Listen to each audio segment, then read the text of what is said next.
You probably have some. You probably have some that are divorced, um, single dads, or single altogether, or married.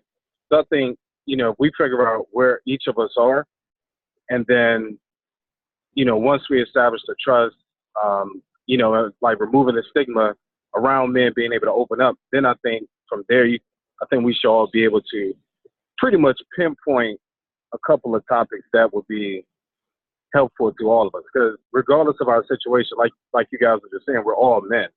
So there's just certain things that we all encounter, whether we're married, divorced, or single or not. Mm-hmm.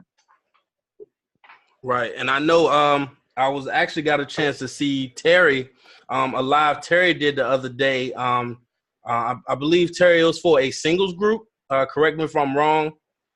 Tell me, really break down. Tell me about that, bro. Yeah, that was good stuff. Yeah. So basically, it was just a conversation about, what it's like to be single currently, in this day and time. And we just had a real open dialogue about, every facet of that and how it looks and navigating through it.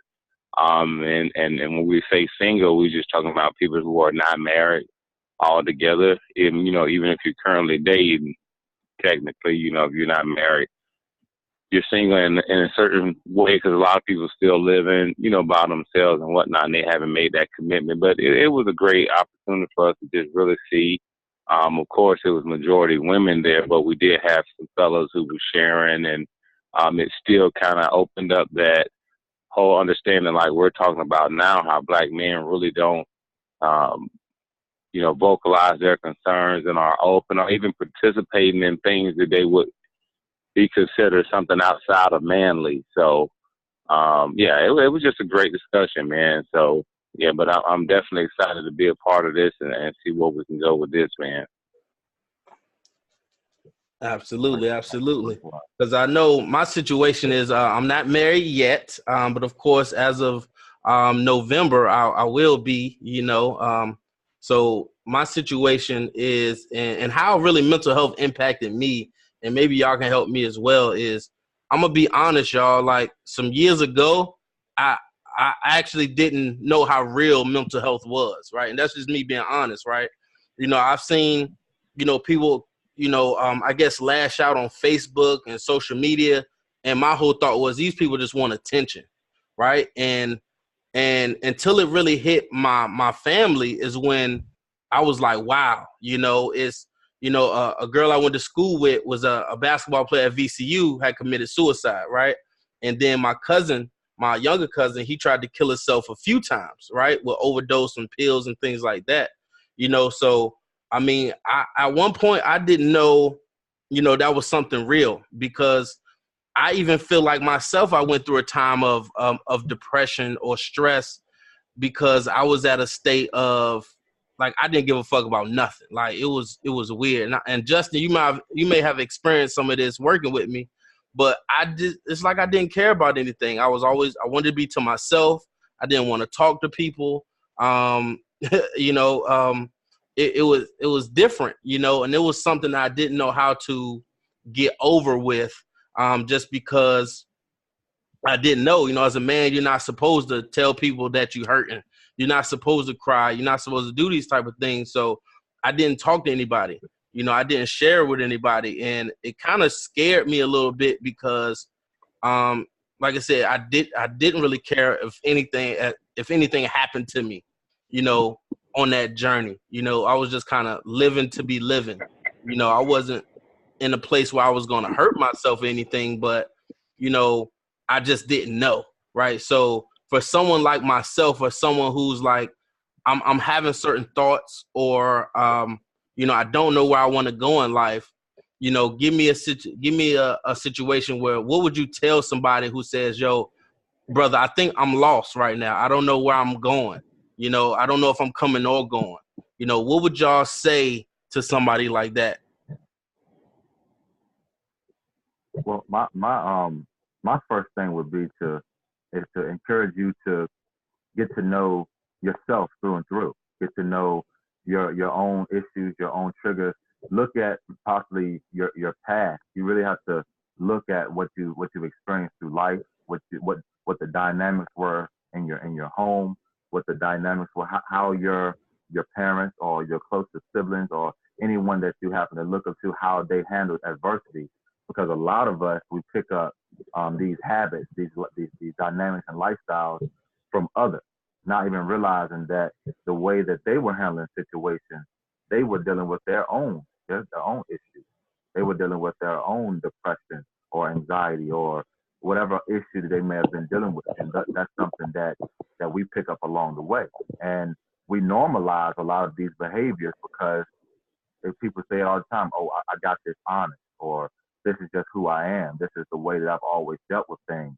And just because this is the way that you dealt with them or you got it from someone else, that doesn't mean that it's not negligent, that it's not affecting you in a negative manner. So really getting to know yourself, know what it is that you want to do or what it is that you're looking for. Because the clearer you are in your mind, the clearer you can become in knowing exactly what it is that you're dealing with. I know for a fact that I went through a period of depression, not even realizing it. It took me until I came out of it before I realized what it was I was actually going through. And mine came from having a broken heart in college. When I broke up with my ex-girlfriend in college, I resorted to other women. My heart was stuck with the woman I wanted to be with, so I couldn't connect with anybody else because all I wanted was her. So I was taking out my anger, my frustration, my hurt on other women by constantly messing with them, not knowing that I wasn't going to be able to commit to any of them because my heart wasn't in it. I was just basically dealing with women for sport at this point. I was getting positive praise from my peers. I was getting uplift from everybody around me. Oh, you the man. You bagging this, you bagging that. But in all actuality, I wasn't happy with the person that I was. I wasn't even happy with the behavior that I was doing. But I didn't have any other outlets. I didn't have any closure. So that's where my issues came in. And it wasn't until I received closure from that situation where I realized, like, wow, now I'm free. Now I can really, really focus on building myself, becoming a better individual so that I don't have to deal with these issues again. So a lot of us go through that. So really focusing on you, building you, finding out who you are, what it is that you're dealing with in the issues that you're struggling with. So, a question for you. Would it also be helpful to ask somebody truly what makes them feel like they're lost? Because I like what you were saying about looking at, your dynamic of your past and, your family and your peers.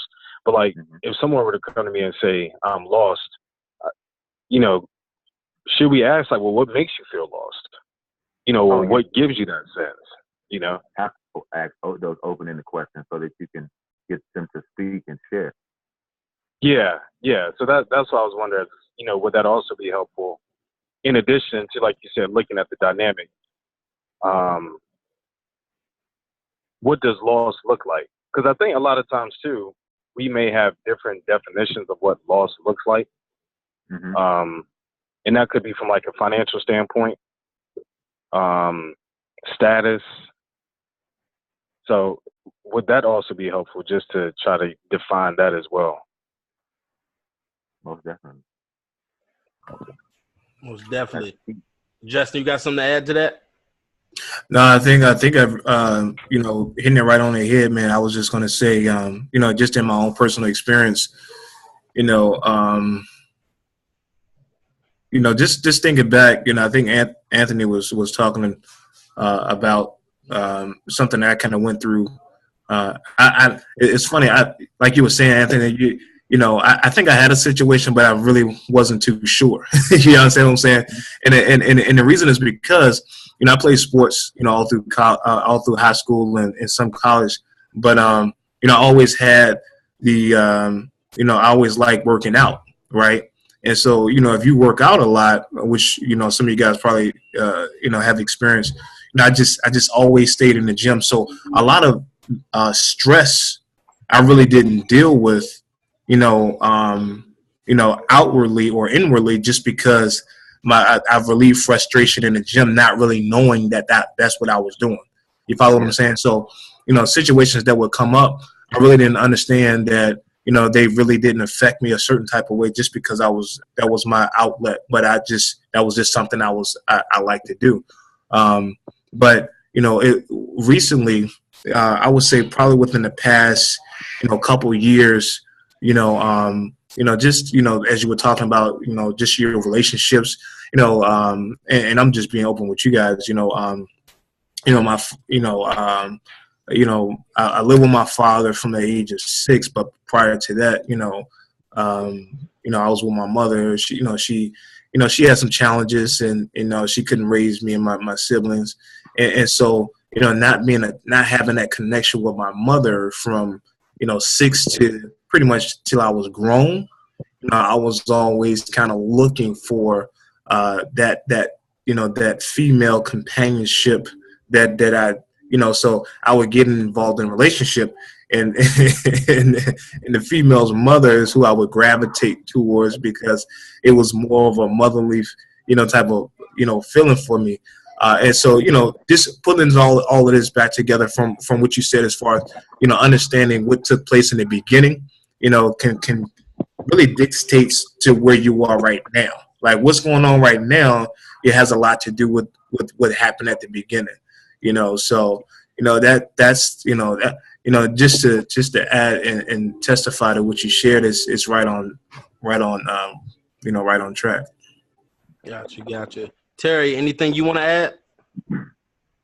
Yeah, brother, I would agree 100%. And I was just listening to, everybody's perspective. It definitely hits home. And I love what Stock said as well, as, how, knowing self is the first step, and, and even acknowledging that there may be some issues. And a lot of the times, and while you're in it, it's hard to, really diagnose yourself.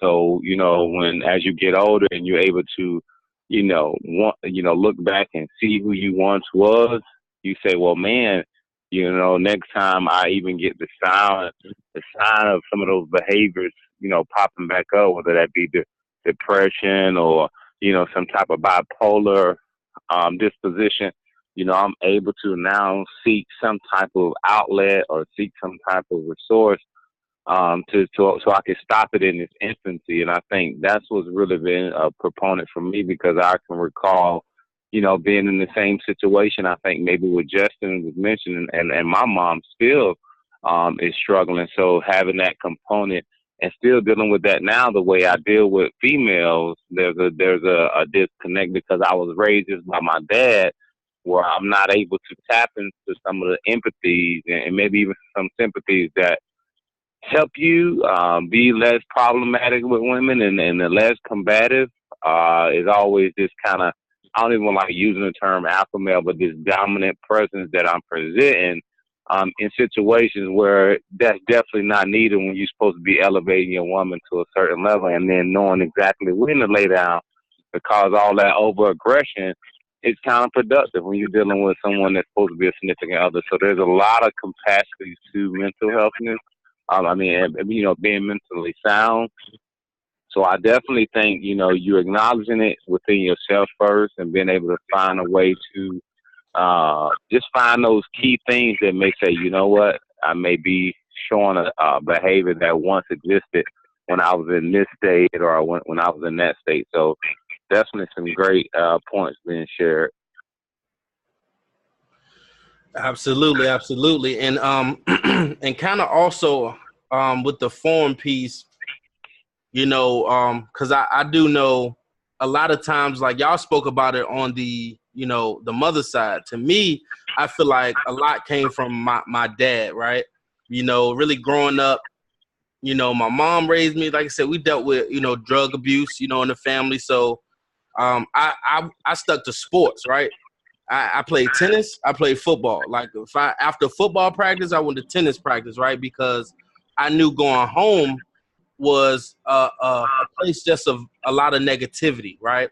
Because my mom probably is not going to be there. If she is there, she's unfortunately stealing, you know, because she's trying to feed a habit, you know, at one point. And my dad was someone who didn't live with me, of course, but always said my mom was a bad person. My mom was a bad person.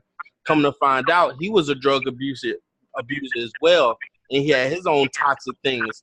And you know, as a man, as myself, you know, I wanted to be like my dad, or I wanted to be like my Uncle Peanut, who was a baseball player, right? I wanted to be like these guys.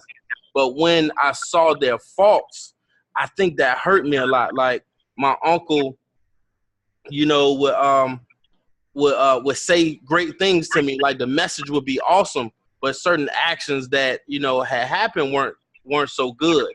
And I couldn't distinguish the message from the person. Kind of like what this R. Kelly stuff is going on, right? People say, can you have the artist and can you have the person, right? Can you detach them, you know? And I couldn't, you know, the things that he told me. And I'm like, man, I wanted to be like this person. You know, I really wanted to be like this person. And I saw the bad about it. It's like, man, I don't even know who I am because I wanted to mirror everything like someone else. And now I don't believe that person and I don't know what to do. And then my dad's relationship, you know, went downhill and he started messing with a different female, right? You know, come to find out, you know, they're doing drugs together, you know, so I'm stuck, I'm hurt, you know, and I was on punishment y'all wouldn't believe this, y'all.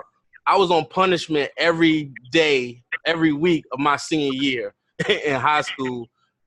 And I believe it has something to do with the drugs. It's funny now, but I used to wonder why, you know, if I was sick, right, and I came home early, why would be on punishment? I didn't understand stuff like that, right? Or why when I came home, things were missing. The computer would be gone. One of our cars would be gone. My stereo would be gone. You know, and I think going back to what Hellstock was saying, me really revisiting those situations, I'm seeing this is why I'm lost right now, you know, because I was trying to figure things out and I couldn't understand it. Then I started to just hate my father. I started to hate him somewhat. Like, how could you choose this lady over your own flesh and blood? And I think that's when I came into that spiral of, I don't really care about anything. You know, I got a chance to play ball in school, you know, to play tennis as well, to get a good education, you know, of course, but I feel like to myself, I was just going with the flow. These were the things you're supposed to do, right? After high school, go to college, you know, get good grades, like they tell you, do all that good stuff. And I don't think I ever had the conversations with my father I want to have. And still to this day, I call him, I love him, but I feel like I still don't get the love from him that I would like. I call him more than he calls me, put it that way, you know? And I would like him to reach out. I mean, I just want that bond I used to have where we could watch the Andy Griffith Show. That used to be our thing, you know, Andy Griffith Show, Three Stooges, you know, that laugh. And then when I couldn't get that anymore, I didn't know. And then going into relationships, like we said in college, I had never seen a relationship in real life work, whether it was marriage, whether it was anything, because all the people I knew that were married, they were cheating on their wives, they was doing all this other stuff, they were beating on them, you know, so I was scared to even get into a true relationship. So I know I've hurt many people because of that, but you know, still trying to find your way.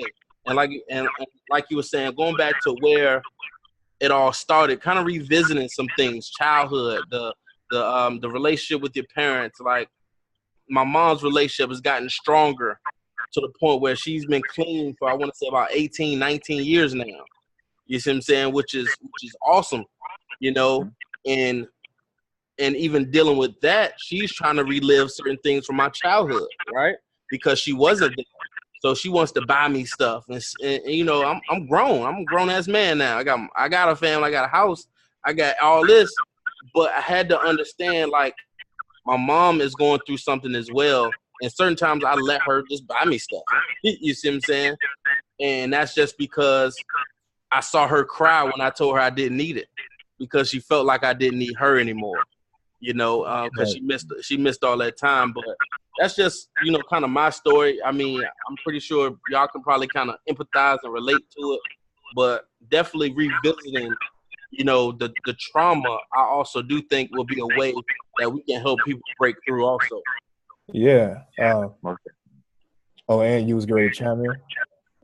Oh yeah, well, just off of what he was saying, definitely when you when revisiting and seeing that we learn a lot about ourselves, and one of the most important pieces is that now in our adulthood, and I think this is where we're going to be able to affect a lot of people. Just we recording this and just being able to share those stories, and it's going to bring people out of the shadows, because a lot of people feel that it's just them.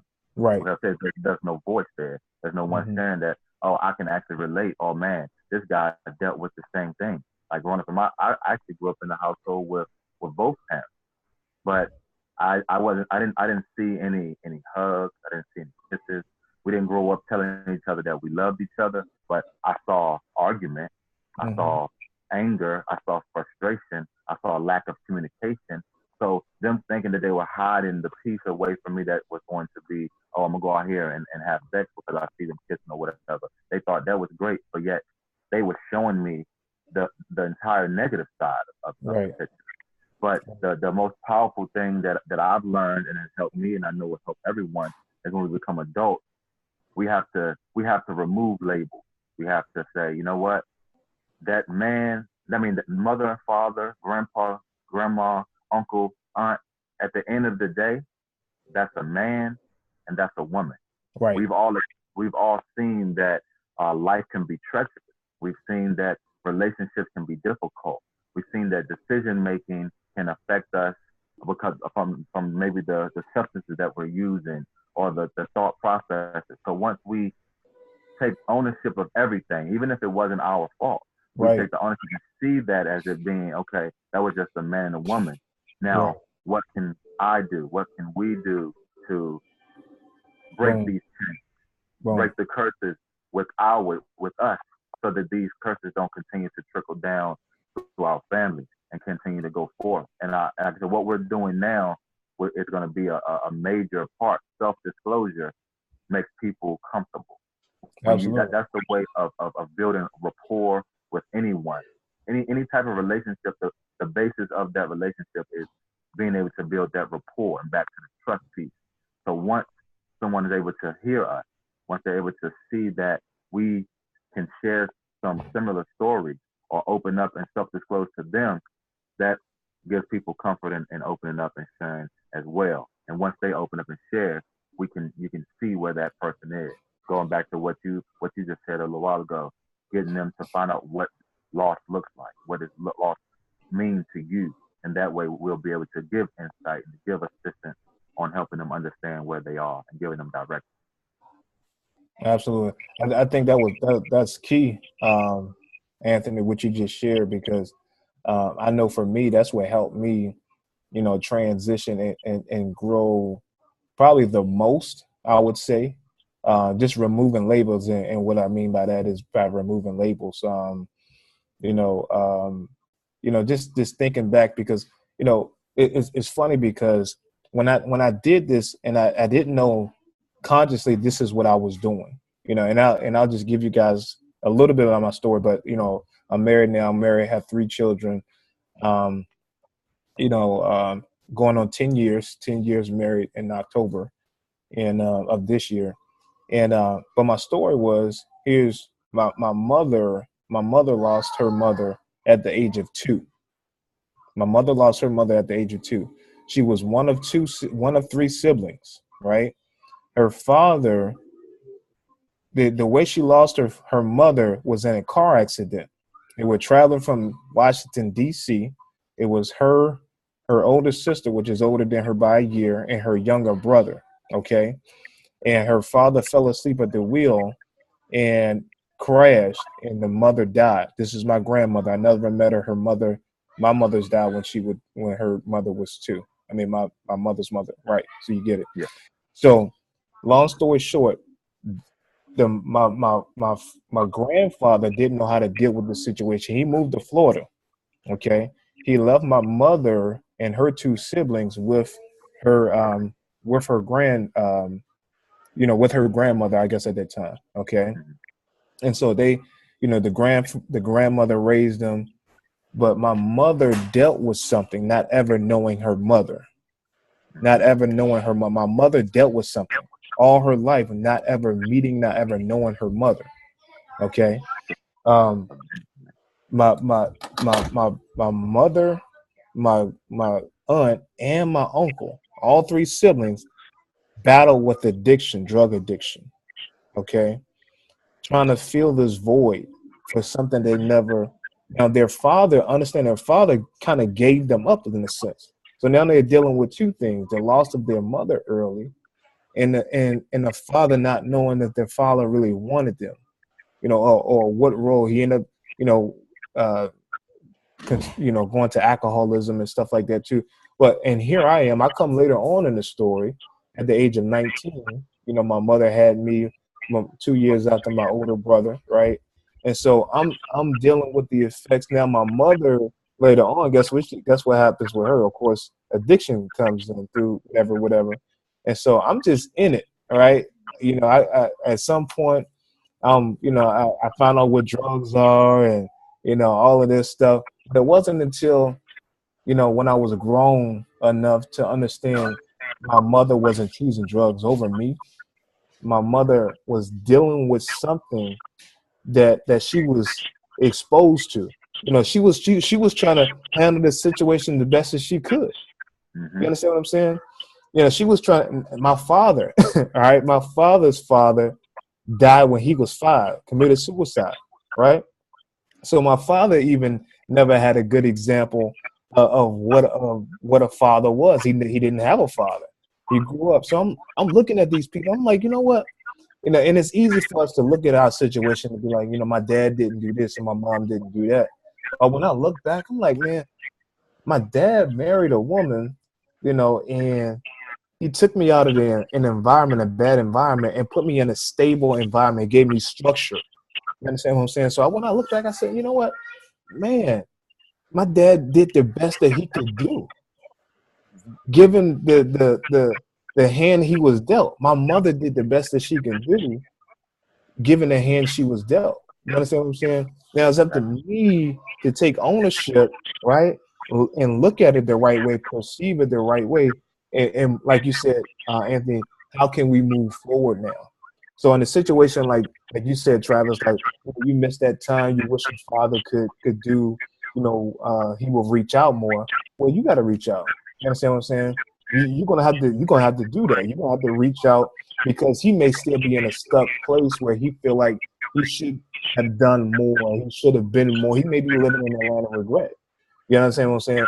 And so you being more, not accomplished in a sense, but more aware of the overall spectrum, you have to now step in and provide that safe place for you and him. You understand what I'm saying? And the more you open up, the more you give, because you can't give and not give back. It's just a law of nature. The more you give and he feels that love, he's gonna feel compelled to open up and give you what you've been missing or what you used to. You follow what I'm saying? And I learned that even with my own father today, like right now, I just, I find myself going to give to my father, whether it's time, you know what I'm saying? And he just embraced me, like, not like anything I've been ever used to growing up. You understand what I'm saying? Because the relationships change as you get older, especially with your parents. They change, they evolve, so hopefully that, that kind of makes sense. I'm my father's mentor now. Amen. Okay? Amen. So we've elevated ourselves, and believe it or not, I would promise you, probably every single last one of us that are in this segment right now together, we have exceeded the mental capacity of our parents. Absolutely. And believe it or not, we were able to help them through some of the issues that they're going through from the exposure that we received. Amen. Absolutely. Hey, Mo, Terry, y'all got anything to add? The only thing that I would just add, man, is when I first, can you guys hear me? Yeah, I can hear you. Yes, I can hear you. Okay. I would just say, man, when I first had Travis, you know my daughter, Malia. I didn't want to be a dad at first, and I ran, man. I ran for at least 6 to 9 months after she was first born. But there was something in me that said, I had my dad all my life, still have him in my life. I didn't want to start a new cycle that I couldn't either break or would regret later. So, Travis, I know you said, you were referring to your dad. Keep in mind, I think somebody else has already mentioned this. Your dad may have a certain level of guilt, shame, and a certain level of a bruised pride because of maybe what he did or did not do as it pertains to you. But I would definitely say take everything that your dad did or did not do and just try to use that to be better for your own kids. Like someone else said, our parents did the best that they could with the education that they had and the experiences that. So it's on us to, and it's on you to still give that, still lead with love, because if your dad can see that you've forgiven him and, you still embrace him and accept him, then, that's half of his battle that I could probably say, he can overcome. But just as men, man, it's so much that's on our plate that at times I don't think people understand what it really means to be a man, a husband, a dad. And I think as long as we keep in mind doing the best that we can with what we have, and being in groups like this, I think all of us will succeed. Absolutely. Absolutely. Terry, you got anything to add, my good man? Yeah, brother. I think the biggest thing that stuck out to me just the last pass was how, nothing is an isolated case. It's not anything that's going to be you dealing with it alone. And, once you're able to be that first person out, whether it's a family issue, or, you're dealing with your significant other, if y'all going through it, it's all about, like we did an exercise not too long ago with my team about being the first one on the dance floor. And we watched several videos how you can see people sitting around in these different events. And then there's that one person who takes that initial step out onto the floor, and then it ignites, this willingness to share that moment with them, because, everybody wants to release. And I love the analogy of the balloon popping with all the air in it, us knowing that, hey man, this is not an isolated case. I'm not out here, going through whatever it is alone. And when you think about the mental health, aspect of it, that's something that in our community, particularly Black community, is it can be taboo, man, and even in its smallest form, and I think also what I'm hearing is the intergenerational aspect of it, which is a whole nother component and makes the issue macro now, because, man, this is a ongoing thing. It's cyclical, I'm actually, inheriting something through my bloodline, and that's whether that's a taught behavior. And even if you start looking at the psychological pathologies and studying what's happening, some of this is also happening because we're self-medicating. We out here, using Advil or alcohol and these different releases that we think are happening, like you said, and getting high to get by. But at the end of the day, you're now messing up the anatomy of the breakdown of your DNA, and you're passing it on, and whether that's through the blood or actually through behavior itself and being that example in front of your children. But us being able to break through those cycles and really saying, you know what, I want to address this. I don't want to be that person. And also, like Stock saying, I want to be able to go back and not only heal myself, but start to heal people around me in my atmosphere. So, yeah, that's just my thoughts on those conversations.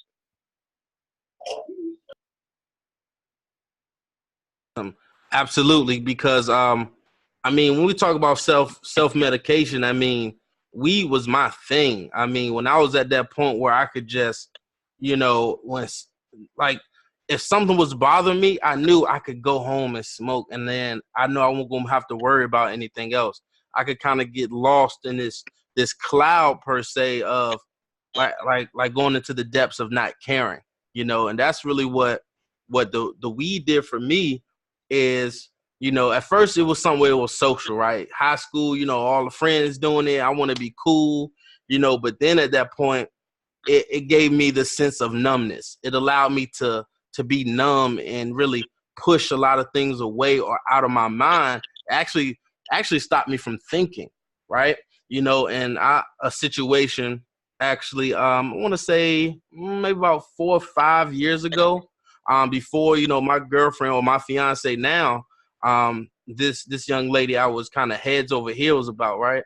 And I'm very fond of her, until one day her and her mother were out at like Red Lobster. It was Mother's Day. And then her mom she said, Travis, I see you more than I see her boyfriend. And I said, what? And I'm just like, I'm puzzled. I'm in love with this chick. We at this point we holding hands in a restaurant. It was almost puppy love for 2 years straight. I've never felt anything like it, right? And to hear her say that, I'm like, how did she do this in 2 years, right? How did she do this? And then she proceeds to tell me, yes, I've been with this guy for 10 years, but it's not going anywhere, blase, blase. And I believed it, because I cared about her.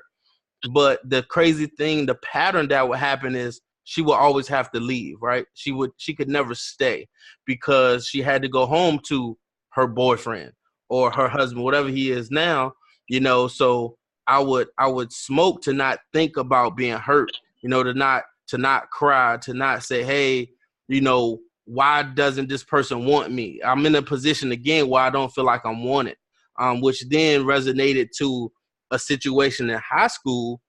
Like in high school, I was the man. I was a starting quarterback. I was the #1 tennis player in the district. I had a 3.0 average, and the chick I was dating with cheated on me with my running back, right?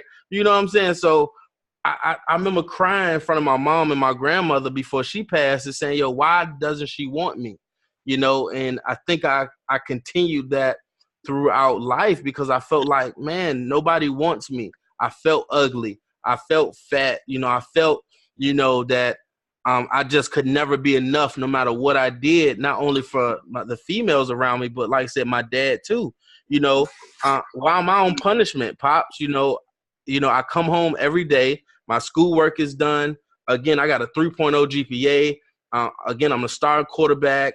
I'm the #1 player on the tennis team. I'm even doing church league basketball. I'm involved and I'm doing things the right way, but I feel like I'm getting the hard end of the stick, and we also didn't have money. So I couldn't get the Jordans. And I used to wonder why, hey, this kid gets all Fs and he gets every Jordan, right? And I'm sitting here looking at wearing these same Etonics from last year. And it really hurt me because I didn't understand, and now I'm a father. And the craziest thing that happened was I was scared because I didn't know if I could do it right. You see what I'm saying? I didn't know if I could love my daughter and now my son, the right way because I don't think I ever felt it. But coming to realize what I need to give them is the feeling, right, of a fulfillment that I was missing, right? Exactly. Because I can always buy some stuff, right? I'm in a position now where I make enough money, and I felt like me buying stuff with people is how I showed affection. That's how I show I care about you. If I bought you something or if I paid for you to go out to eat, that's how I care. But now having kids, and one is 1 and one is 2 months, and of course having a stepdaughter that's 7 is how do I love them, when I feel like I don't know true love myself. If I could chime in on that real quick, and that that kind of reminds me of a little bit of my situation, my childhood. I dealt with just being in now as a grown man, being in the ministry. We call it a spirit of rejection, rejection Mhm. spirit. And a lot of people go through that, but you got to acknowledge that's exactly what it is. You'll the enemy has a way of playing mind tricks on you, because that's how he operates. He gets in the mind, and once he gets in the mind, he plays with the emotions. And but it's a spirit of rejection. It's not real, but it makes you feel like you're unwanted based on the past experiences, and really what you do is, what I've done, I can only speak for myself. Everything that I didn't like or didn't want to feel, I made a point in my adulthood to hold on to that, to do things differently. So I use that as motivation. Like my dad was one of those dads that said, "Do as I say, not as I do." That's easy to say, but more is caught than taught. Children look at what you do and do as you do, not as you say. So I always wanted to Mhm. be a father that did as I, that says do as I do and do as I say. You understand what I'm saying? And I Most always want definitely. to be a father that was concerned about how my kids feel, because I remember my father. He was just one of those fathers he was raised by his grandfather, and his grandfather was, he didn't talk much. He was just, he would yell at him and whatever. And he thought, my father thought that that's all he needed to do with me, and Right. and mhm. and that, and I try to explain that to him now in my older years, which he kind of understands now. I'm like, you can't curse at me, Dad. You can't talk to me like that, And he understands now out of multiple times of just going back and forth. It's like, your communication is off, your tone is off. But I'm the son, so it's kind of hard. It was hard for him to receive that at first, that your tone is off, you know. And so when you get of age, and you're able to kind of, like you said, be a mentor, or be a just counsel them in a sense. As long as they are humble and able to receive, they can. But getting back to what you're saying in terms of being a father, you can be a great father. Why? Because your heart is in it, and you just want the best for your children, and that's all you can do. And if as long as you have groups like this, and people that can share their experiences that may have went before, and that's, to me, that's the biggest thing. The biggest thing is being exposed to somebody, information that has done it, not so much done it right, but has that is doing it the way that you want to do it, and it's getting the results that you want. Does it make sense? you Hmm. know because that's the biggest thing. We never had, they didn't have a model to follow. They weren't, you hear me say all the time, exposure is everything. So whatever you're exposed to, unfortunately, that's just going to be, to your benefit or to your destruction, whatever you're exposed to. Because whatever you experience in life is what you would believe the most, you know. And so a lot of us don't have the best experiences in the beginning. So unfortunately, that's what we believe the most. So it's just giving ourselves new experiences, exposing ourselves to something different. Gotcha. Appreciate that. Anybody want to add?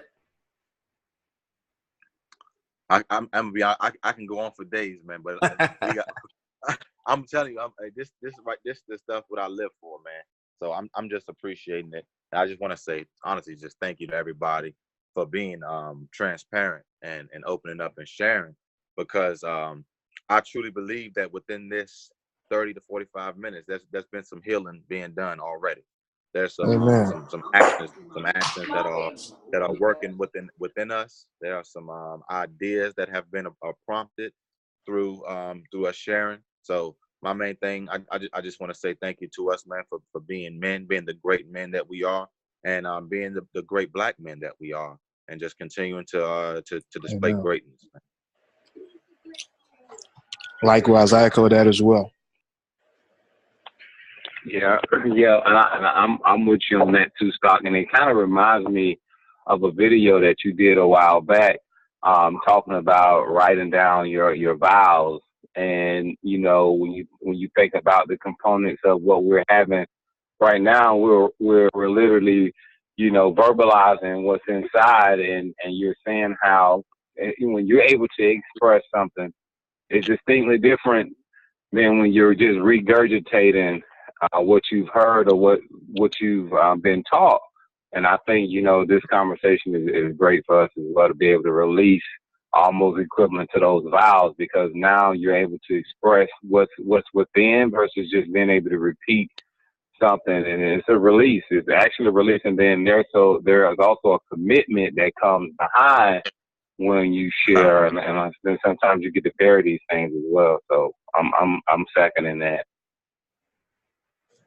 Indeed. Absolutely. So what I have done, I took some notes, and what I am going to do is I'm going to put in the chat, and also this recording that I did of us, I'm going to put in the group chat for us as well, so we can kind of just reflect and look back on some things that we discussed, and maybe some things that we want to discuss moving forward. Of course, because I didn't want to, like I said, make it long, but I know what you mean, Hell. This is a conversation that, we could probably just be here for hours. And things like that. I'm holding back. I'm holding back. I already know, and the crazy part about the time constraint is, it's because, there's so much to be said.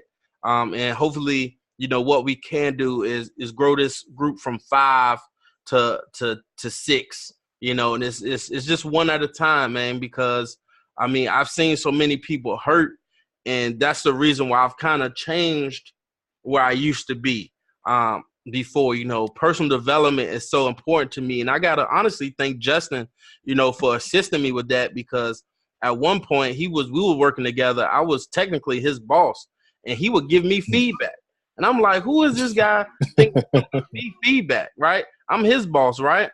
But he was saying, man, your message is on point. He said, but it's too much color. Because I used to curse a lot, I just curse. It just happens, but to sit there and listen to him, and now the tables are turned, like you said about Hellstar, your father, he's my mentor now. I look up to him. I call him sometimes like, bro, man, I need something. Give me something, talk to me about something, or let's take this drive to Fredericksburg like we've done a few times just to, converse with other like-minded individuals and, have a great conversation, there and back.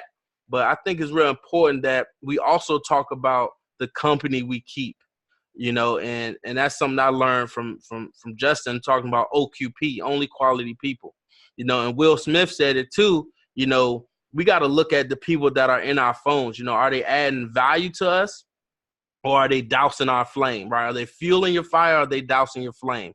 And I think that goes into a lot of mental as well, because if you don't have the right people around you, you're going to have the people that's going to tell you you can't do something. They're going to put their limits on you, right? And because you value their opinions, you're going to not do something. You're going to hold back on doing something, or you're going to not be able to, just be the person you truly want to be, because you have this fear that people won't take it well, or you're going to lose friends, or you're going to lose family.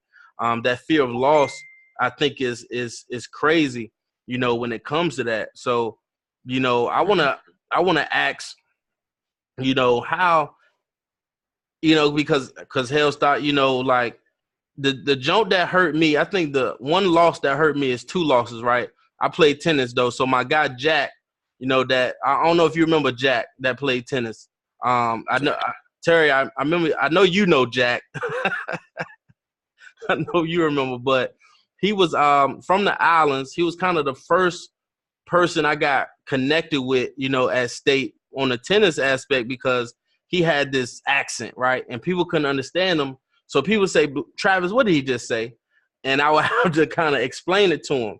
But I never forget the day he got killed, because he stayed, with a where the tennis court's at up that way, where them houses at on the street right there. He had stayed up there. So yeah. I was going to class, and Donna called me, say, man, you heard what happened to Jack? I said, bro, I was just with Jack last night. He said, bro, he got killed. I'm like, what? So I turn around because I'm going up the ramp, to class right there. And I turn around, I seen police cars, man. And I was stuck, because that was the first time someone that close to me was taken away. Like I was just there, and then the situation with Pegues, because that was my guy, you know what I'm saying, at State, And when I got that call, bro, like I cried like a baby. Like I can't recall the last time I've cried like that. You know what I'm saying? Because, you know, that was just my dude. Like, and it was like, man, and then to see what had happened to, you know, Pratt, you know, him, you know, committing suicide. It was like, bro, like this stuff is really so close to us, but we don't 100%. know what people are going through. And I don't want to lose anybody anymore. You see what I'm saying? So that's the reason why I know I do videos of positivity and making sure I can be the change that I want to help other people change too, right? Putting the right into me.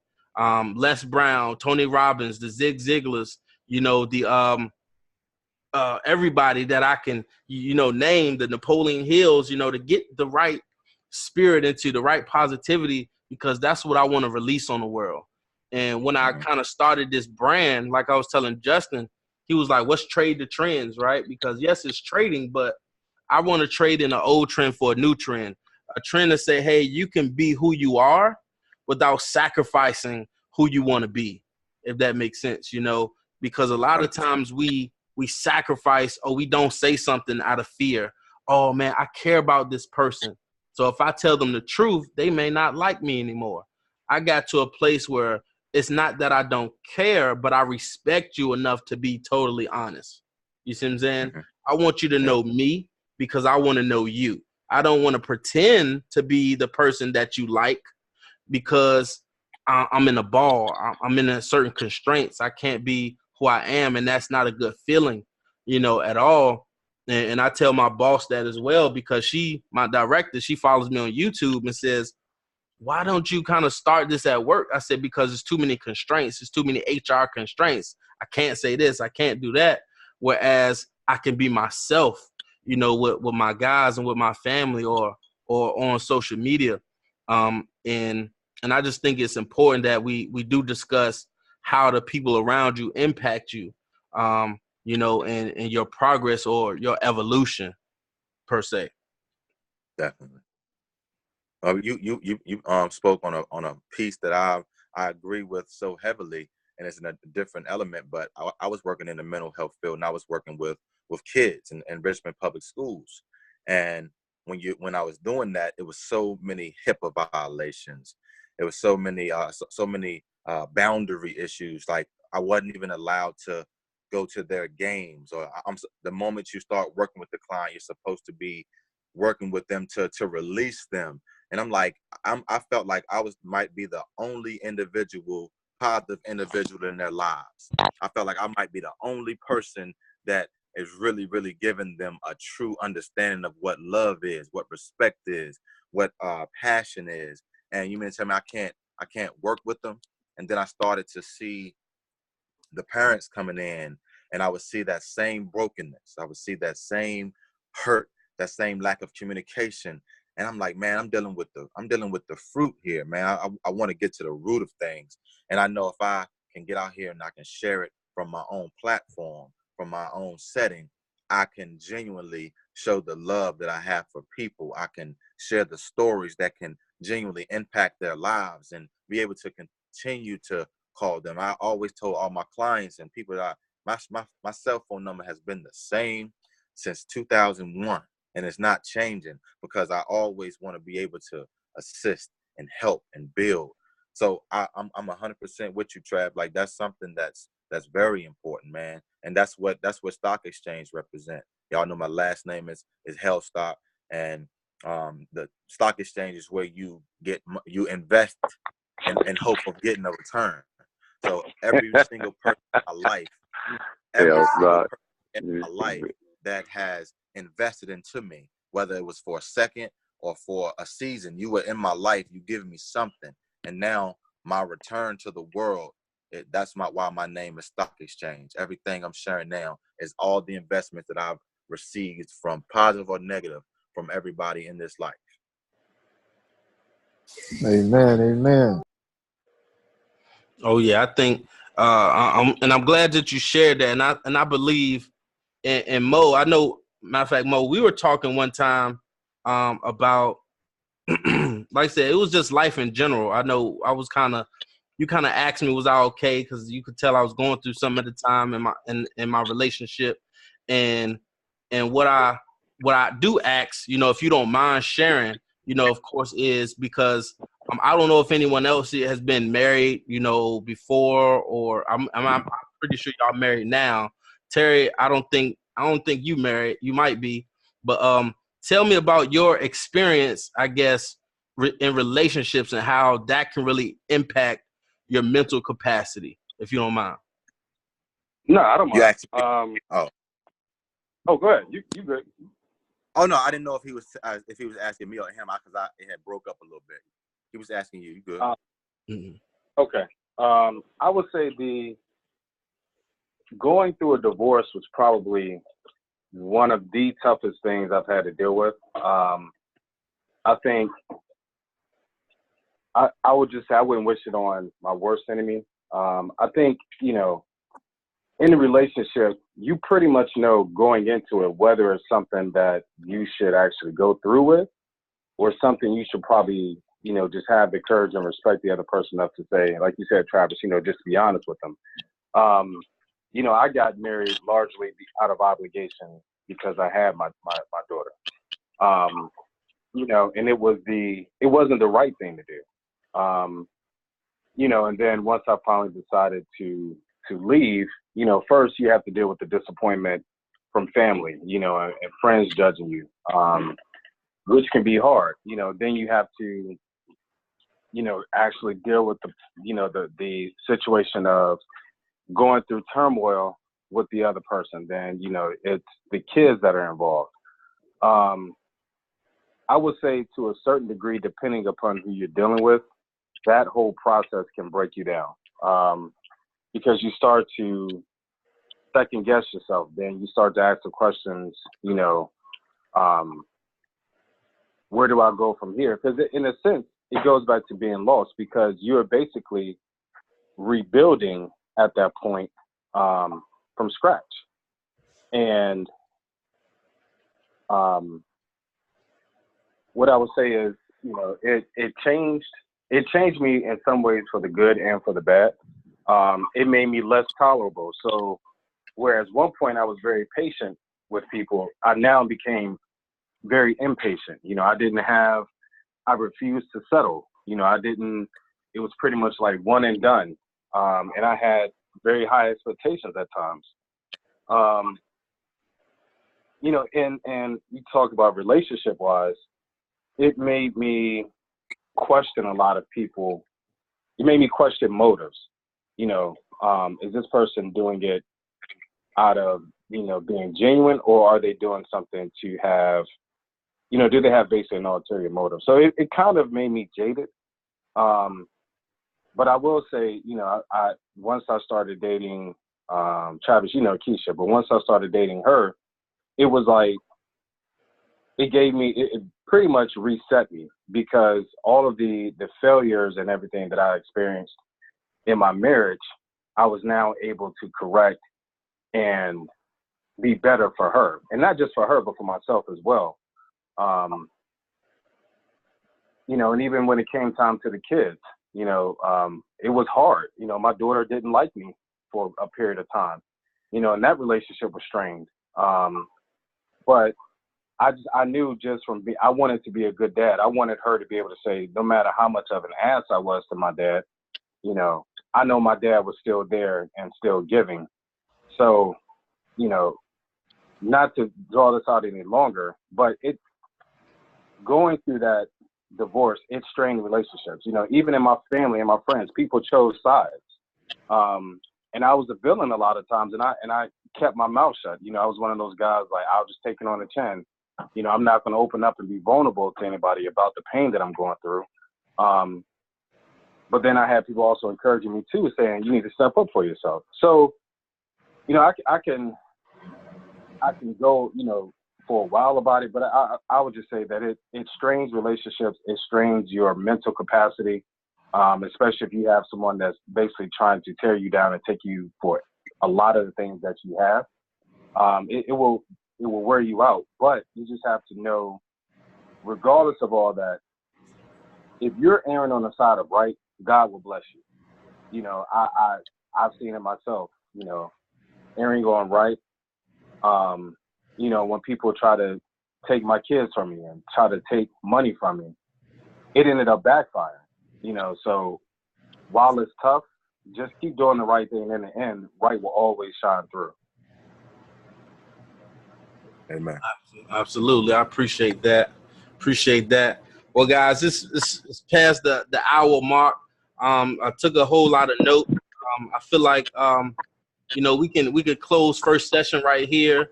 I believe Sundays at 7 p.m. really works for us all. My question is proceeding forward is, you know, how do we, is this something we promote to the masses? Of course, because I know y'all saw the y'all can kind of see my background, how I created the MCM. You know, it's not Man Crush Monday, but it's Men Crushing Mental Health, and I would like this to be. But how do you guys feel about us reaching to the masses? Is this something that we invite to private? Is this a conversation we could have on Facebook Live?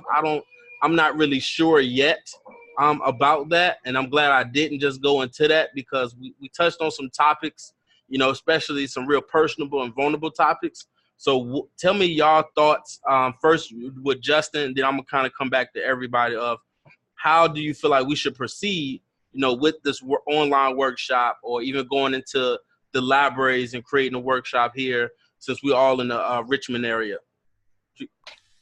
I believe it could be a platform for us to help the masses, because I believe the conversation needs to be out, you know, for that, so that it can help more people, draw more people.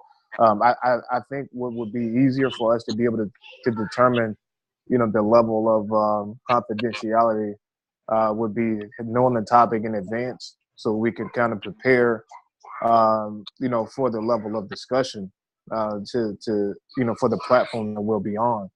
So we'll be speaking from a not from, well, from a experience standpoint, but not from, you know, from an experience that, you know, we don't want to get too personal on obviously on a public platform.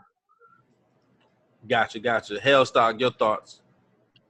I would say, well, I'm gonna speak for myself in this aspect. At my point in my life where I am, I'm 100% transparent. There's nothing in this world that I won't share to the world. That's me. But I believe maybe going forward, we can maybe just bring in, let's just make it an assignment. Each of us bring back one positive male, like-minded male, so that this thing could possibly be at 10 next week or next time, and we continue to grow from there. And I piggyback from what he's saying as well, maybe having a perceived topic, so that possibly we can prepare. But I'm almost certain once it gets going, it's almost like I feel like this, once the spirit gets moving, more is gonna come out than what you even want to. But the reason why more is gonna come out is because there's someone who needs to hear it. And I don't think anyone would be harmed or affected by them sharing a little bit too much, because of the blessings that we're going to receive from sharing what God really wants us to say.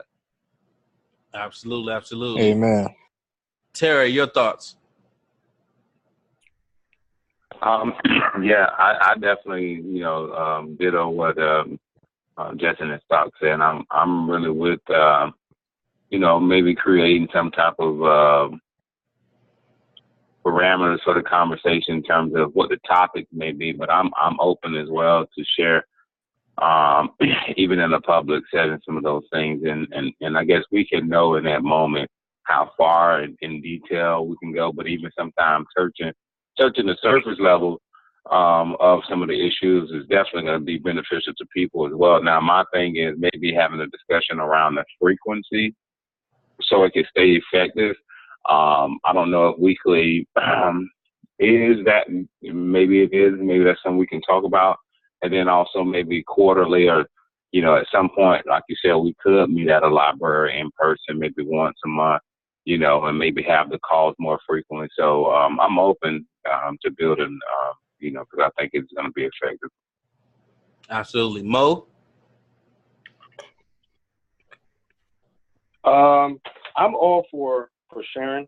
I will say that probably initially you probably will have people that are kind of hesitant to be very transparent. So I would think I'm open to being public, but I also think too we have to just be aware that some people may talk in very general terms initially until they have a certain comfort level, and then they will open up. And I would just also, just try to stress to people that what's shared is truly shared with us. So, even if you open this up, on Facebook and have invites, or if we, bring another mail, I would just say whomever is in this group, just lock the access down to the people who are in the group. That way, if they're looking at it, a recording, they're the only ones that are looking at it. It can't be shared, unless, you have an administrator that gives that right. And I think somebody mentioned it earlier, because we definitely want to make sure we can build trust, because the more that we can trust each other as brothers and as accountability partners, and, iron sharpen iron, I think you will have more of us sharing our experiences, even those things that we probably haven't told our significant others to a certain degree. Gotcha. Iron sharpening. It looked like I see Jason. I see Mr. Hannah just joined us. You better late than never, I would say, huh? But yeah, he ain't gonna say much now. But yeah, guys. So I'm gonna jot this down. I'm about to copy and paste these notes into the group chat. So throughout the week, we can keep it going. My thoughts on it was maybe do something, like a call like this. My whole vision was for us, right? For those who are already in that group chat, we're going to be the ones who are going to have the conversations if we do them on Sunday, right? So, a point for us to talk and then let Facebook Live see the conversation. And then when we have but then maybe we do have something separate that's just private or members only type situation, right? And that was kind of my thought process on it. Like our conversation, I believe everyone here is okay with going public, and basically it would just be us going public. We will still have something set where every Sunday you're gonna have your MCMs who will be us, just talking, right? But if you actually want to get involved on a members only, and private session, where your information is going to be disclosed and not shared, we're going to have the opportunity as well. But like I said, the more we talk about it, the better. And then maybe once a month or quarterly, it could be something where, especially I'm thinking Father's Day right now. Father's Day, maybe do something. We can put something together where we can have a men crushing mental health, workshop somewhere here in Richmond, on a bigger scale. Of course, or something like that. But those are my thoughts as well. And I think we've covered, some great topics, guys. And, I'm excited to see the people we can impact, the people who are going to need this, of course. So like I said, I am going to save this video. It's going to be, like I said, private only. The only way we're going to be able to see this again is if you share it with somebody else, right? And I'm going to put that in the chat. And like Hellstock said, maybe we can reach out to just one other person to, join us on this, and we'll talk about how we want to promote this the right way, because I want to make sure we are doing this the right way, but we are somehow getting to the masses as well as protecting people's information, because, I know a lot of people who we're going to impact initially, like what Mo was saying, is not going to have that trust, not going to be able to just even talk about it. They may just listen. We may get people who just want to listen for a few weeks, a few months before they even start the discussion. But again, guys, I appreciate y'all again, joining the MCM movement. Continue to do the things y'all do. Like I said before, man, and Hellstock, man, you continue to inspire me as well, from I remember that time we was at football practice, bro, my freshman year, and we was running gases, and I was tired, bro. I was tired. And Hellstar said, "Coach, you ain't gonna break me." I said, "Shit, I'm broke." You know what I'm saying? But like I never forget it though. And at that point, you know, it's crazy being to where we at now though. And I appreciate you, bro, for that. Justin, I appreciate you for your mentorship, you know, that you've done for me. And Terry, you know, my brother's brother, you know, I appreciate everything you do, man. And just seeing you speak, man. I don't know if y'all seen Terry speak, man, but that he give me chills, y'all. He like Les Brown almost, you know, for real, you know. And Mo, you've been able to really come into my life, you know, through my relationship, you know, with Tracy, but been a brother who's always been genuine. And even when you just sometimes just call and text me to check on me, man, and I've never had, you know, anything like that, you know, for real. And I appreciate you. And this is why I feel like what we're going to do together, oh man, is just going to be something different, guys. And we can really impact the world with what we're doing right now. And I appreciate y'all, but really just want to close that out. You know, if there any other closing remarks before I let everybody go? No, Travis, I'll just say that I appreciate you providing the platform. I know you had a vision for this, and I'm just excited to be a part of it, man. As well as all the other brothers, man. Appreciate you guys jumping on, and you know, looking forward to the journey. Likewise, excited. Yeah, but go ahead, stop. Oh no, I said likewise. I said I'm just very excited, and anything positive in this life, man, I'm all for it, and it's gonna build us. So let's just keep moving and keep being great. Amen.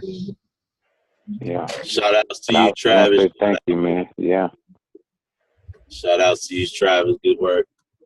It's your boy Jay. Good work, bro. Appreciate it, boss. Mo, you got anything before we close it down?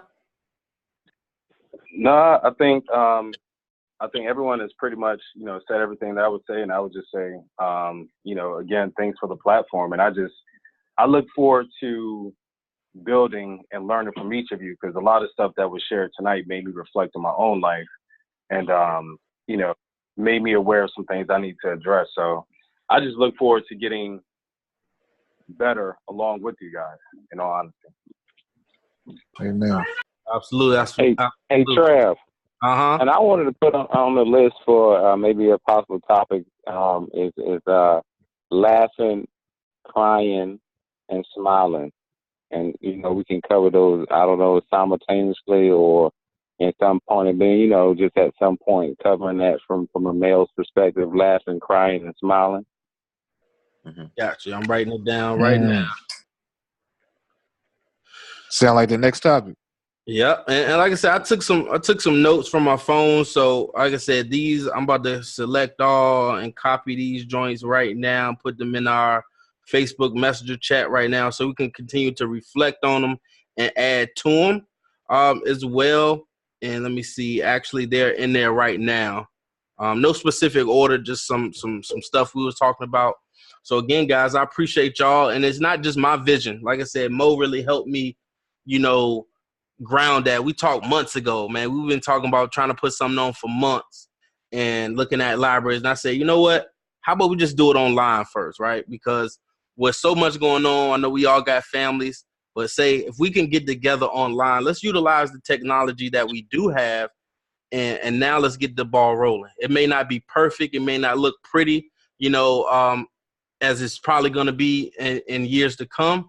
But, hey, you got to start to be great, right? You know, so, you know, I'm just glad we got this thing started, and I appreciate y'all. And I like to close everything I do out. You know, I stole this from Jason. You know, we close out. We just like to say, hey, I like to see everybody at the top, because it's the bottom that's way too crowded. Most definitely. Yes, sir. Most definitely. All right. So, gentlemen, I'll see y'all on the next one. I appreciate y'all. Y'all be